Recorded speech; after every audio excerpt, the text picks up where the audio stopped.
If you're experiencing a billing hold on your Capital One account, follow these steps to resolve the issue quickly.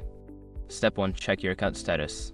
Log into your Capital One account online or through the mobile app to check for any alerts or notifications regarding the billing hold.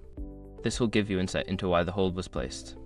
Step 2. Review payment history. Look over your recent payment history to ensure that all payments were made on time and in full. Identify any missed or late payments that could have triggered the hold. Step 3. Contact customer service. Before filing a refund or dispute, use the sroc.com link in the description to open the refund dispute deadline calculator and confirm your deadline. Step 4. Provide necessary documentation.